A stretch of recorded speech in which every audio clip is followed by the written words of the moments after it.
ವಿಭೂತಿ ಧರ್ಮ ಗ್ರಂಥ ಇರಬೇಕಾಗಿದ್ದಂತಹ ಮಠದಲ್ಲಿ ಲಾಂಗು ಮಚ್ಚುಗಳು ಇದ್ದಾವೆ. ಸ್ವಾಮೀಜಿ ಬಂಧನ ಆಗ್ತಾ ಇದ್ದಂತೆ ಮಠಕ್ಕೆ ಗ್ರಾಮಸ್ಥರು ನುಗ್ಗಿದ್ದಾರೆ. ಲೋಕೇಶ್ವರ ಸ್ವಾಮೀಜಿ ಮಠದಲ್ಲಿ ಲಾಂಗು ಮಚ್ಚು ಪತ್ತೆಯಾಗಿದೆ. ಸ್ವಾಮೀಜಿ ಸ್ವಭಾವದ ಬಗ್ಗೆ ಗ್ರಾಮಸ್ಥರಿಗೆ ಮೊದಲೇ ಒಂದಷ್ಟು ಅನುಮಾನಗಳು ಕೂಡ ಇತ್ತು ಅನ್ನೋದು ಗೊತ್ತಾಗ್ತಾ ಇದೆ. ಹಲವು ಬಾರಿ ಸ್ವಾಮೀಜಿ ಬಗ್ಗೆ ಪೊಲೀಸರ ಗಮನಕ್ಕೆ ತೆಗೆದುಕೊಂಡು ಬಂದಿದ್ದಾರೆ ಸ್ಥಳೀಯರು. ಬೇರೆ ಜಿಲ್ಲೆಗಳ ಜನರಿಗೆ ಓಸಿ ಮಟ್ಕಾ ನಂಬರ್ ಹೇಳ್ತಾ ಇದ್ರಂತೆ ಸ್ವಾಮೀಜಿ. ಹಣದ ಆಸೆಗೆ ಬೇರೆ ಜಿಲ್ಲೆಯ ಜನರೇ ಮಠಕ್ಕೆ ಭಕ್ತರಂತೆ ಬರ್ತಾ ಇದ್ರಂತೆ. ಬಟ್ ಆದ್ರೆ ಅಲ್ಲಿನ ಗ್ರಾಮಸ್ಥರು ಅಕ್ಕಪಕ್ಕ ಊರಿನವ್ರು ಯಾರೂ ಕೂಡ ಬರ್ತಾ ಇರ್ಲಿಲ್ವಾ ಅನ್ನುವಂತಹ ಅನುಮಾನಗಳು. ಲೋಕೇಶ್ವರ ಸ್ವಾಮೀಜಿಯಿಂದ ಗ್ರಾಮದ ಹೆಸರು ಕೂಡ ಹಾಳಾಗ್ತಾ ಇದೆ. ಲೋಕೇಶ್ವರ ಸ್ವಾಮೀಜಿ ವಿರುದ್ಧ ಮೇಕಳಿ ಗ್ರಾಮಸ್ಥರು ಆರೋಪವನ್ನ ಮಾಡ್ತಾ ಇದ್ದಾರೆ. ಯಾವುದೇ ಕಾರಣಕ್ಕೂ ಸ್ವಾಮೀಜಿಯನ್ನ ಬಿಡಬೇಡಿ ಅಂತಿದ್ದಾರೆ ಗ್ರಾಮಸ್ಥರು.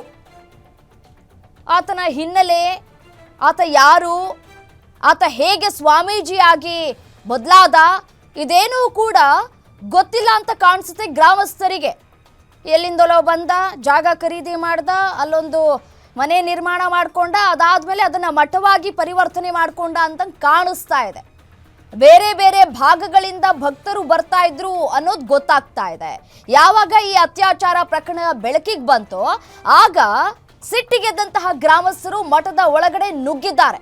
ಮಠದಲ್ಲಿ ವಿಭೂತಿಯನ್ನ ನಾವು ಕಂಡಿದ್ದೇವೆ, ಪೂಜಾ ಸಾಮಗ್ರಿಗಳನ್ನ ಕಾಣ್ತೇವೆ ಹೊರತು ಈ ರೀತಿಯಾಗಿ ಲಾಂಗು ಮಚ್ಚು ಪತ್ತೆಯಾಗಿರೋದು ಇದೇ ಮೊದಲು ಅಂತ ಕಾಣಿಸುತ್ತೆ. ವಿಭೂತಿ ಇರಬೇಕಾಗಿದ್ದಂತಹ ಮಠದಲ್ಲಿ ಲಾಂಗು ಮಚ್ಚು ಪತ್ತೆಯಾಗಿದೆ. ಗ್ರಾಮಸ್ಥರು ಇದೀಗ ಈತನನ್ನ ಬಿಡಬೇಡಿ, ಕಠಿಣ ಶಿಕ್ಷೆಯನ್ನ ವಿಧಿಸಿ ಅಂತ ಹೇಳಿ ಆಗ್ರಹಿಸ್ತಾ ಇದ್ದಾರೆ. ಸ್ವಾಮೀಜಿಯನ್ನ ಯಾವುದೇ ಕಾರಣಕ್ಕೂ ಬಿಡಬೇಡಿ, ಈತ ಸ್ವಾಮೀಜಿನೇ ಅಲ್ಲ ಅನ್ನುವಂತಹ ಮಾತುಗಳನ್ನಾಡ್ತಾ ಇದ್ದಾರೆ. ವಿಭೂತಿ ಧರ್ಮಗ್ರಂಥ ಇರಬೇಕಾಗಿದ್ದಂತಹ ಮಠದಲ್ಲಿ ಲಾಂಗು ಮಚ್ಚು ಇದ್ದಾವೆ. ಈತನ ಹಿನ್ನೆಲೆ ಏನು ಹಾಗಾದ್ರೆ? ಲಾಂಗು ಮಚ್ಚು ಇಟ್ಕೊಳ್ಳೋದಕ್ಕೆ ಏನ್ ಕಾರಣ? ಯಾಕಾಗಿ ಲಾಂಗು ಮಚ್ಚುಗಳನ್ನ ಮಠದಲ್ಲಿ ಇಟ್ಕೊಳ್ತಾರೆ? ಹಾಗಾದ್ರೆ ಸ್ಥಳೀಯರು ಏನ್ ಹೇಳಿದ್ರು ಒಮ್ಮೆ ನೋಡ್ತಾ ಹೋಗೋಣ. ಈಗಾಗಲೇ ಅವ್ರ ಮೇಲೆ ಕೇಸ್ ಆಗೈತಿ, ಮತ್ತೆ ಜೈಲ್ ಕಂಬಿ ಕೂಡ ಈಗ ಎಣಸಾತಾರ ಅವ್ರ ಮಗ ಅಲ್ಲೇ ಇರ್ಲಿ, ಒಟ್ಟು ನಮ್ ಊರಾಗಿರೋದು ಬೇಡ, ಅಲ್ಲೇ ಇರ್ಲಿ ನಾವು, ಅಲ್ಲೇ ಇರ್ಲಿ. ಇನ್ನು ಮಠದ ಪರಿಸ್ಥಿತಿ ಹೆಂಗ? ಯಾರು ಯಾವರೇ ಮಗ ಜಾತಿ ಮಾಡ್ತಾ ಇದನ್ನ ಕಿತ್ಕೊಂಡು ಹೋಗ್ತಾರ, ಮತ್ತೆ ಯಾವರೇ ಬಂದಿರಾದ್ರೆ ಇರ್ತಾ. ಈ ಮಗನ ಸಂಬಂಧ ನಮಗೇನು ಅಭ್ಯಾಸ ಇಲ್ಲ, ಈ ಮಗ ನಮ್ಮಲ್ಲಿ ಇರೋಂಗಿಲ್ಲ. ಒಟ್ಟಿನಲ್ಲಿ ಮಠದ ಸ್ವಾಮಿ ಮೇಲೆ ಕಠಿಣ ಕ್ರಮ ಆಗಿಲ್ಲ ಅಂತ ನೀವು ಹೇಳ್ತೀರಿ? ಕಠಿಣ ಕ್ರಮ ಆಗ್ಬೇಕು ಅವ್ರ ಮೇಲೆ. ಅಲ್ರಿ ಅವ್ರ ಏನಾಗ್ಬೇಕು ಅವ್ರಿಗೆ? ಅವ್ರ ಕಠಿಣ ಕ್ರಮ ಆಗಬೇಕಲ್ಲ, ಸ್ವಾಮಿ ಮೇಲೆ ಕಠಿಣ ಕ್ರಮ ಆಗಬೇಕು. ಈ ಮಠದ ಹೆಸರ ಮೇಲೆ ಇಷ್ಟೊಂದು ಅಹಿತಕರ ಚಟುವಟಿಕೆಗಳನ್ನ ನಡ್ಸ್ಕೊತ ಬಂದಿದ್ರು ಅವ್ರ, ಈಗ ನಿಮ್ಮ ಗಮನಕ್ಕೆ ಬಂದೈತೆ ಅಂತ ಬಂದೈತಿ. ಇಲ್ಲೊಂದು ರಾಮಲಿಂಗ ಮಠ ತೀಲಿ ಕಟ್ಟಿದ್ದಾರೆ, ಅಲ್ಲೊಂದು ಮಠದ ಹೆಸರು ಬೇರೆನೇ ಹೇಳ್ತಾ. ಇವ್ ಒಂದು 100 ಊರಾಗ ಹೋಗಿ 100 ಮಠ ಕಟ್ಟಿದ, 100 ಹೆಸರು ಬೇರೆನೇ ಅದಾವ. ಭಕ್ತರನ್ನ ಎಲ್ಲಿ ಅವ್ರನ್ನ ಭಕ್ತರ ಹೆಂಗಸರಿ ಗಣಸರಿ ಇಲ್ಲ, ಅವ್ರ ಮೇಲೆ ಪರಿಣಾಮ ಬರುವಂತ ಕೆಲಸ ಮಾಡಿದ ಅಂತ ಹೇಳ್ತಾರೆ. ಗಣಸರೇ ಇಲ್ಲ, ಹೆಂಗ್ರಿ ಇಲ್ಲಿ ಅಹಿತಕರ ಘಟನೆ ಭಾಳ ನಡೆದೈತಿ. ಮತ್ತು ಈಗಾಗಲೇ 2021 ನಮ್ಮ 3 ಜನ ಎಲ್ಲ ಬಂದ ಇವನ ಮೇಲೆ ನಾವು ಯಾಕೆ ಹೆಂಗೆ ಕೇಳೋಣ, ನಮ್ಮ ಮೇಲೆ ಒಂದು ಹಂಗೆ ಹಿಂಗೆ ಮಾಡೋಣ, ನಮ್ಮ 3 ಜನ ಎಲ್ಲ ಬಂದು ಇವ್ನು ಹೊಡಿದ ಬಿಡಿದವಿ ಮಾಡ್ರಿ ಬಿ ಅವ್ನು ಚಾಲಿ ಬಿಟ್ಟಿಲ್ಲಿವ. ಮತ್ತು ಇಲ್ಲಿ ನಮ್ಮ ಊರಾಗ ರಾಮ ಮಂದಿರ ಅಂತ ಹೇಳ್ತಾನೋ, ಇಲ್ಲಿ ಹಿಂಗೆ ನೋಡ್ತಾನೋ, ಚಿಕ್ಕೋಡಿ ತಾಲೂಕಾಗ ಹೆಂಜನಟ್ಟಾಗ ಹೋಗಿ ಅಲ್ಲಿ ಕೃಷ್ಣ ಮಠ ಅಂತ ಹೇಳಿ ಕಟ್ತಾನೋ. ಈ ಸ್ವಾಮೀಂದ್ರ ನಮ್ಮ ಊರಿಗೆ ಭಾಳ ಕೆಟ್ಟ ಹೆಸರು ಬರತೈತಿ. ಮತ್ತು ಇವನು ಯಾವುದೇ ಕಾರಣಕ್ಕೂ ಈ ಥರ ಸರ್ಕಾರದವರಾಗಲಿ ಅಥವಾ ತಾಲೂಕು ಆಡಳಿತ ಇದನ್ನು ತೆರವುಗೊಳಿಸ್ಬೇಕು.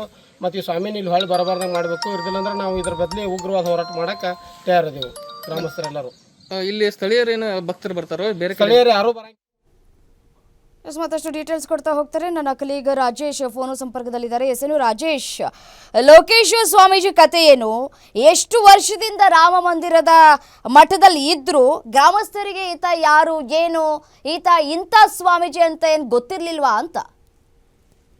ಹೆಸರೊಮ್ಮೆ ಏನಂತಂದ್ರೆ ಬೆಳಗಾವಿ ಜಿಲ್ಲೆ ಏನು ರಾಯಬಾಗ್ ತಾಲೂಕಿನ ಮೇಕಳಿ ಗ್ರಾಮದಲ್ಲಿ ಏನು ರಾಮ ಮಂದಿರ ಮಠದ ಲೋಕೇಶ್ವರ ಸ್ವಾಮೀಜಿ ಏಕಾಏಕಿ ಅಂತಂದ್ರೆ ಕಳೆದ ಒಂದು 5-6 ವರ್ಷಗಳ ಹಿಂದೆನೆ ಒಂದು ಮಠವನ್ನ ಸ್ಥಾಪನೆ ಮಾಡ್ಕೊಂಡಿರ್ತಾರೆ.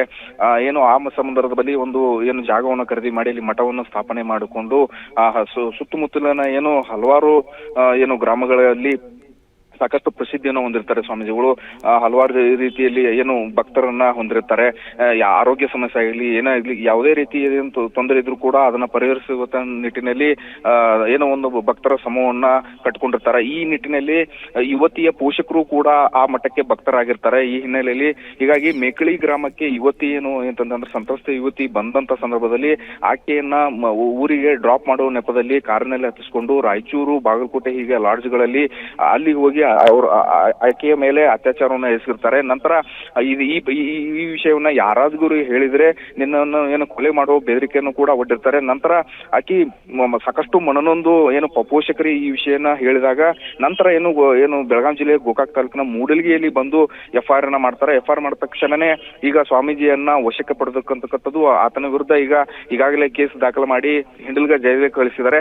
ಯಾವಾಗ ಪ್ರಕರಣ ದಾಖಲಾಗುತ್ತೆ ಆವಾಗ ಮೇಕಳಿ ಗ್ರಾಮದ ಗ್ರಾಮಸ್ಥರು ಏನು ಮಠಕ್ಕೆ ಏನು ಹೋಗ್ತಾರೆ. ಮಠಕ್ಕೆ ಹೋಗಿ ನಂತರ ಅಲ್ಲಿ ಮಠದಲ್ಲಿ ಇರುವಂತ ಎಲ್ಲವನ್ನು ಸರ್ಚ್ ಮಾಡಂತ